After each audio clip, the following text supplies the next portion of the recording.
Good morning. મારું નામ છે રજક લક્ષ્મી વિદ્યારામ. હું ધોરણ 8 અભ્યાસ કરું છું. આજનો અમારો વિષય છે મોબાઈલના ફાયદા, જેમાં મારો સાથ આપશે ધોરણ 7 વિદ્યાર્થીની રાજ ગોપી અને ધોરણ 6 વિદ્યાર્થીની પ્રજાપતિ આજ્ઞા. નમસ્તે, મારું નામ છે રબારી કૃષ્ણા ભરતભાઈ.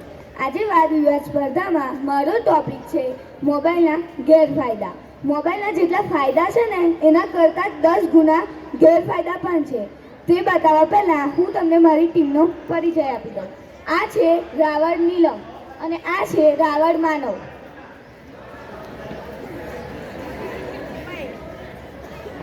મોબાઈલ જે એક વેચ જેટલી વસ્તુ છે, એની અંદર આખી દુનિયા સમાયેલી છે. તેને આપણે આપણે ખિસ્સામાં લઈને ફરીએ છીએ. આજકાલ બધાના પાસે મોબાઈલ હોય છે અને જો મોબાઈલને આપણે એક દિવસ ઘરે મૂકીને આવ્યા હોય ને તો જાણે હૃદય મૂકીને આવ્યા હોય ને એવું લાગે છે. મોબાઈલ એક વેચ જેટલી વસ્તુ છે એવું તમે કહો છો. એ એક વેચ જેટલું જ રમકડું જે લાખો નુકસાન કરે છે. અને ભૂલશો નહીં, એક વેચ જેટલી શ્રીમદ ભગવદ્ ગીતા પણ હતી, જેમાં આખા સંસારનું જ્ઞાન સમાયેલું છે. કોરોનાએ તમને બતાવી દીધું કે મોબાઈલનો કેટલો ફાયદો છે. જો એ સમયે મોબાઈલ ના હોત ને તો તમારું અને અમારું બંનેનું ભણવાનું બગડી શકત. એ તમે એવું કહો છો કે કોરોનામાં તમારું ભણવાનું બગડ્યું હતું, મોબાઈલ હોવાથી તમને ભણવામાં ઉપયોગ પડ્યો હતો. તો જે કોરોનામાં તમને મોબાઈલ જે ઉપયોગી હતો ને, અત્યારે જે બાળકોને મોબાઈલની લત લાગી છે ને એ હજુ પણ નથી છૂટી. તેના કારણે એમનું વધારે ભણવાનું આજે બગડે છે.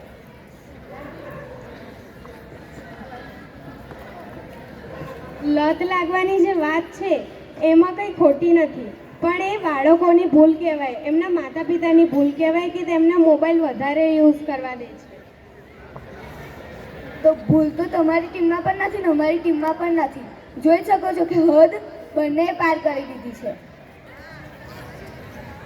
વિજ્ઞાનનો આવિષ્કાર થોડો આકરો લાગે છે. વિજ્ઞાનનો આવિષ્કાર થોડો આકરો લાગે છે. સમજદારીથી વાપરો ને તો સાચો મિત્ર લાગે છે. આંખો એને જ પકડે છે જે હદ ભૂલી જાય છે. આંખો એને જ પકડે છે જે હદ ભૂલી જાય છે. બાકી જાગૃત માણસ માટે તો એક વરદાન લાગે છે.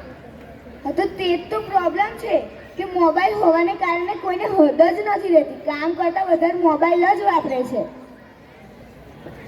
ભૂલ તમારી અને દોષ મોબાઈલને આપો છો. ભૂલ તમારી અને દોષ મોબાઈલને આપો છો. ચાવી તમે સોંપો છો અને ગાડો તાળાને આપો છો. ચાવી તમે સોંપો છો અને ગાડો તાળાને આપો. મિત્રો, તમે સમજ્યા કે તાળો અને ચાવીનો શું સંબંધ છે? તો કે તાળું શામાં રાખવામાં આવે છે? તો કે આપણા ઘરમાં. અને એ ઘર છે આપણું બેંકનું ખાતું. આપણાને અનનોન નંબરથી ફોન આવે છે ને ગમે તે આપણાને કંઈક કરીને આપણાને એવું કહે છે કે તમારા ફોન પર ઓટીપી આવશે, અમને આપો. એ ઓટીપી આપણી ચાવી છે. જે સમજદારી કરે છે તે લોકોને ઓટીપી આપતા નથી અને જે નથી કરતા ને એમનું જ ખાતું ખાલી થઈ જાય છે. પણ આપણા બા દાદા કે જે બુઝુર્ગ હોય છે ઘણાને ખબર નથી કે આ ઓટીપી આપી દે છે, એટલે એ લોકો આપી દે તો તેથી ફ્રોડ થઈ શકે ને. અત્યારે આ સર વિડીયો ઉતારે છે. શેમાં ઉતારે છે? મોબાઈલમાં. ને શા માટે? તો આપણે યુટ્યુબ ચેનલમાં આપણે ઘેર બેઠા વાલીઓ પણ જોઈ શકે છે કે આપણા પુત્રો કે પુત્રી જે છે ને તે કેટલું કરી શકે છે. પણ વાલીઓ અહીંયા આવીને ના જોઈ શકે? થોડું આપણી સામે જોઈએ તો વાલીઓને પણ ગર્વ થાય. પરંતુ ટાઈમ આપણા ઘરમાં કેટલું કામ હોય છે. ટાઈમ બી હોવો જોઈએ ને. પરંતુ આપણે જરીક શાંતિથી બેઠા હોય તો ફોનમાં આપણે જોઈ શકીએ છીએ. પણ એવું કોઈને પૂછે ને તો એના અનુભવ સાથે આપણને ખબર પડે કે આનો અનુભવ છે તો આપણે આવું ના કરીએ તો આ રીતે સારી રીતે પતી જાય. મોબાઈલમાં જ્યારે અનુભવ નથી કહેતા. મોબાઈલમાં ફોટો પડે છે જેને આપણે વર્ષો પછી પણ જોઈ શકીએ છીએ.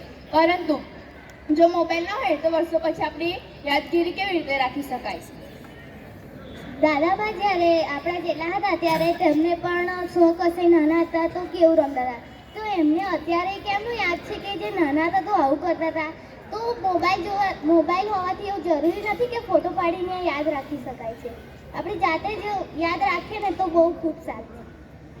પરંતુ આપણા ભાઈ બહેન કે કોઈ પણ વિદેશમાં હોય તો આપણે ફોન કરી કાં તો વિડીયો કોલિંગ કરી આપણે રૂબરૂ જોઈ શકીએ છીએ અને વાતચીત બી કરી શકીએ છીએ. પરંતુ આપણે પત્ર લખીને પણ મોકલી શકીએ છીએ. પત્ર લખવાની વાત છે તો પત્ર શામાંથી બને છે? કાગળમાંથી. અને એ કાગળ બને છે વૃક્ષોમાંથી. અને જો પત્ર લખશો તો કેટલું કાગળ વેસ્ટ થશે, અને કાગળ વેસ્ટ થશે એટલે કે વૃક્ષો કપાશે, જે આપણા પર્યાવરણને પણ નુકસાન કરે છે. તો ફોન ઓછા મોંઘા હોય છે, કેટલા મોંઘા હોય છે? તેના માટે કેટલા બાળકો કેટલી જીદ કરે છે પોતાના વાલી સાથે, આત્મહત્યા કરી લે છે. પરંતુ તમે મોબાઈલના ગેરફાયદા કહો છો, પણ મોબાઈલના કેટલા બધા ફાયદા છે. આપણે ગાયન સાંભળી શકીએ છીએ. આપણને ભણવામાં કોઈ પણ ના આવડતું હોય ને તો આપણે મોબાઈલમાં સર્ચ મારીને એને શીખી શકીએ છીએ. ગાયન તો આપણે રેડિયોમાંથી પણ ચાલુ કરીને સાંભળી શકીએ છીએ. અને રસ્તામાં કોઈનું તાત્કાલિક એક્સિડન્ટ થયું હોય તો આપણે મોબાઈલમાં એક જ નંબર ડાયલ કરવાથી એમ્બ્યુલન્સ આવી જાય છે અને માણસને સહી સલામત દવાખાને લઈ જઈ શકે છે. એ એમ્બ્યુલન્સને આવતા વાર લાગે છે તો રસ્તામાં આવતા જતા લોકો નથી, એમની ગાડી ઊભી રાખીને આપણે ના મદદ કરી શકીએ બીજાને. આજના જમાનામાં એવું કોઈ જ છે નહીં કે તે ગાડી ઊભી રાખીને એમને લઈ જઈ શકે. અમુક જ માણસ એવા હોય સારા જે એમને લઈ જઈ શકે છે. અને એવું જરૂરી નથી કે સાધનો એમના જ જો હોય, કોઈ બીજાના બી હોઈ શકે. પણ જે ઊભા છે તે ધારો કે ઓટો રિક્ષા બી હોય છે અને મોબાઈલના કારણે ઊભા વિડીયો ઉતારે છે પણ દવાખાને નથી લઈ જતા. પરંતુ એમ્બ્યુલન્સ હોય ને તો એમ્બ્યુલન્સમાં ઘણા બધા પેલા એ હોય છે તો માણસને છે ને તેનું કંઈ પણ ઈલાજનું બધું હોય છે ને તો એનાથી માણસને સહી સલામત લઈ જવાય છે, જેમ કે સાદી ગાડીમાં એવું બધું હોતું નથી. પણ એમ તો દવાખાના બી માણસ છે ને બેઠો બેઠો મરી જ જઈ શકે છે. નજર તમારી ખોટી છે કે તમને મોબાઈલના ગેરફાયદા જ દેખાય છે? નજર તમારી ખોટી છે કે મોબાઈલના ગેરફાયદા જ દેખાય છે? બાકી મોબાઈલ તો આજે આખી દુનિયાને ઓળખાય છે. અને તમે કદાચ ધ્યાન નહીં આપ્યું હોય, આજે જો ત્યાં આગળ સામે સુવિચાર પણ લખ્યો છે કે ખામીઓ જોશો ને તો ખાસિયત નહીં દેખાય. અને બધી વખતે એવું નથી કે પોઝિટિવ વિચારવું, ઘણી વખતે નેગેટિવ વિચારવું પડે. આગથી રસોઈ પણ બને છે અને ઘર પણ સળગે છે. નક્કી તમારે કરવું છે રસોઈ બનાવીને પેટ ભરવું છે કે ઘર સળગાવીને રોદણા રડવા છે. Thank you.